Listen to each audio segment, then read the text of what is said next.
ओम नमो भगवते वासुदेवाय नमः। श्री पुरुषोत्तम भगवान की जय। आप सबका अपने चैनल पुण्य धर्म में स्वागत है। आज आप सब अधिक मास महात्म का 22वें अध्याय का श्रवण करेंगे। इस अध्याय में जानेंगे दीपदान की महिमा। जो भक्त श्रद्धा और भक्ति से इस कथा को सुनता है उसके जीवन के अनेक कष्ट दूर हो जाते हैं और भगवान श्री हरि की कृपा प्राप्त होती है। आप सभी श्रोताओं का आज की कथा में हार्दिक स्वागत है। राजा दृढ़धनवा ने विनम्र भाव से मुनि श्रेष्ठ से पूछा, हे प्रभु, पुरुषोत्तम मास में दीप दान करने का क्या फल प्राप्त होता है? कृपा करके उसका विस्तार से वर्णन कीजिए।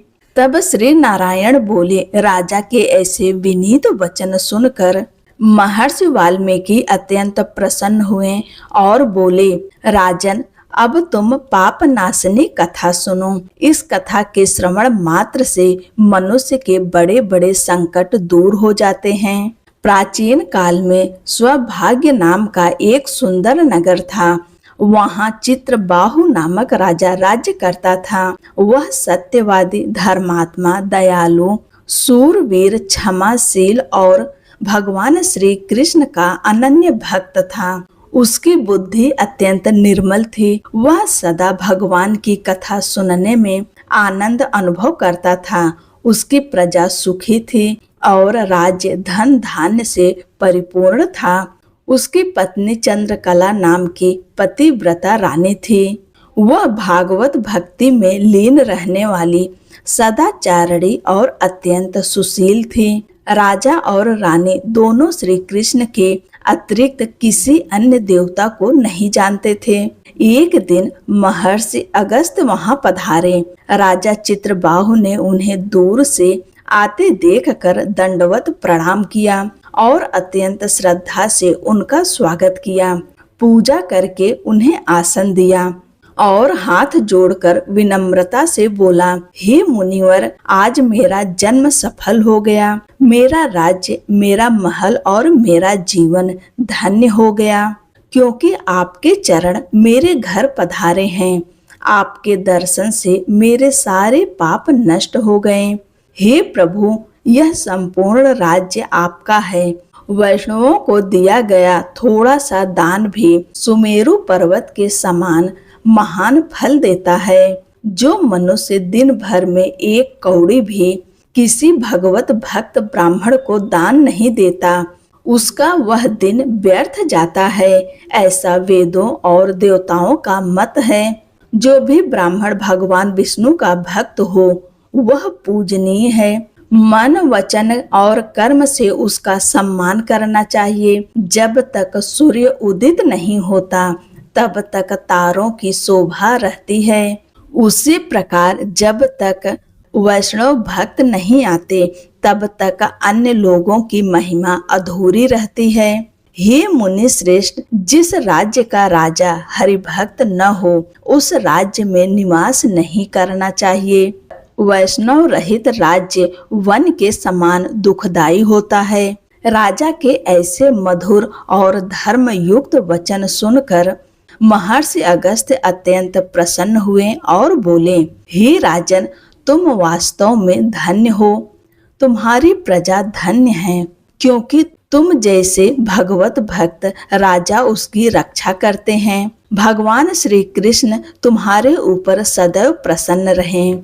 तब राजा ने हाथ जोड़कर कहा, हे प्रभु, मुझे यह महान राज्य, यह वैभव और ऐसी पतिव्रता पत्नी किन पुण्यों के कारण प्राप्त हुई? कृपा करके मेरे पूर्व जन्म का रहस्य बताइए। महर्षि अगस्त्य कुछ क्षण ध्यान में लीन रहे, फिर बोले, हे राजन, पूर्व जन्म में तुम मणिग्रीव नामक एक शूद्र थे। तुम जीव हिंसा करने वाले, दुष्ट स्वभाव वाले और पाप कर्मों में लगे रहते थे। तुम्हारी पत्नी भी उसी जन्म में तुम्हारे साथ थी, किंतु वह अत्यंत पतिव्रता और धर्मनिष्ठ थी। तुम्हारे बुरे कर्मों के कारण तुम्हारे भाई बंधुओं ने तुम्हें त्याग दिया। तुम्हारा सारा धन छिन गया और तुम अपनी पत्नी सहित वन में रहने लगे। वहां तुम पशुओं का शिकार करके जीवन चलाते थे। एक दिन तुम वन में शिकार के लिए गए। उसी समय महायोगी उग्रदेव रास्ता भटक कर उस घने वन में पहुंच गए। भीषण गर्मी और प्यास के कारण वे मूर्छित होकर गिर पड़े। तुमने जब उस ब्राह्मण को देखा तो तुम्हारे हृदय में दया जाग उठी। तुम उन्हें अपनी पीठ पर उठाकर अपनी कुटिया में ले आए। तुम और तुम्हारी पत्नी ने उनकी बड़ी सेवा की। जब मुनि को होश आया तो उन्होंने आश्चर्य से पूछा, मैं यहाँ कैसे आया? तब मणिग्रीव ने विनम्रता से कहा, हे ब्राह्मण देव, यहाँ समीप एक सुंदर सरोवर है। आप वहाँ स्नान करके जल ग्रहण करें और विश्राम करें। उग्रदेव मुनि सरोवर पर गए, स्नान किए, तर्पण किया और शीतल जल पी कर लौटे। तब मणिग्रीव ने अपनी पत्नी से कहा, जो भी फल, कंद और मूल घर में हो शीघ्र ले आओ। पत्नी तुरंत स्वादिष्ट फल ले आई और बड़े प्रेम से मुनि के सामने रख दिए। मुनि ने पूछा, तुम कौन हो? मणिग्रीव बोला, हे प्रभु, मैं जाति और समाज से तिरस्कृत मणिग्रीव नामक शूद्र हूँ। उसकी विनम्रता और सेवा देखकर उग्रदेव अत्यंत प्रसन्न हुए। उन्होंने कहा, हे मणिग्रीव, तुमने आज मेरी प्राण की रक्षा की है। तुम्हारी यह सेवा व्यर्थ नहीं जाएगी। तब मणिग्रीव ने अपनी दरिद्रता और दुखों का वर्णन किया। महर्षि अगस्त्य बोले, हे राजन, उसी ब्राह्मण सेवा, अतिथि सत्कार और भगवत भक्तों के सम्मान के प्रभाव से अगले जन्म में तुम राजा चित्रबाहु बने हो। तुम्हारी पत्नी भी वही पतिव्रता स्त्री है।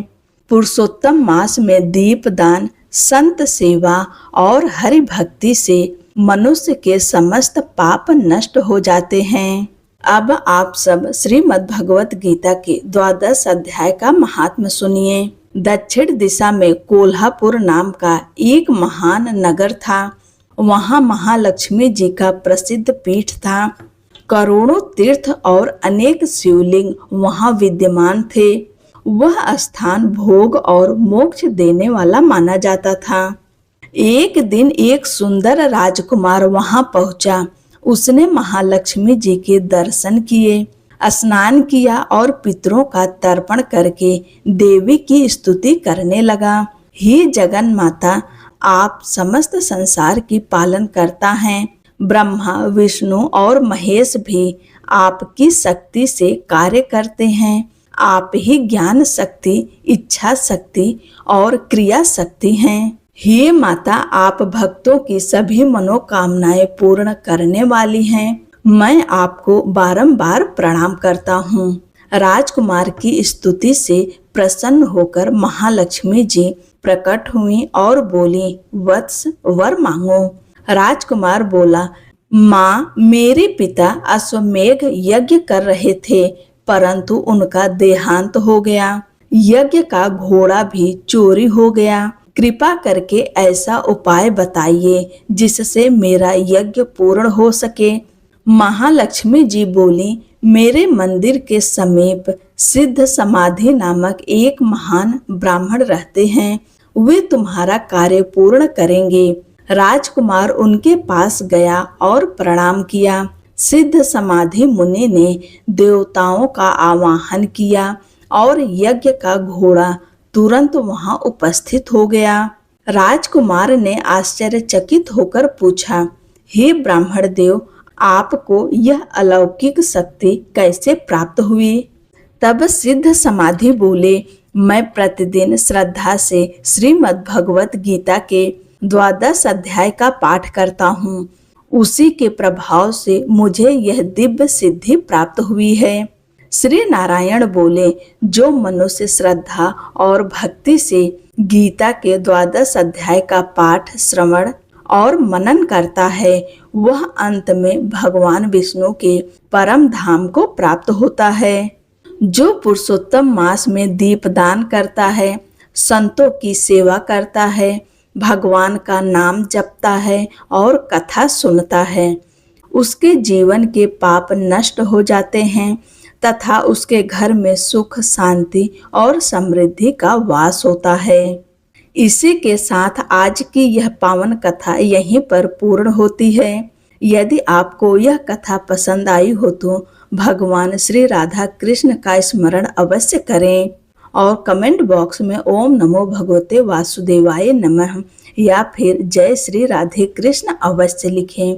आगे की कथा अगले के वीडियो में सुनाएंगे। तब तक के लिए जय श्री कृष्ण, राधे राधे।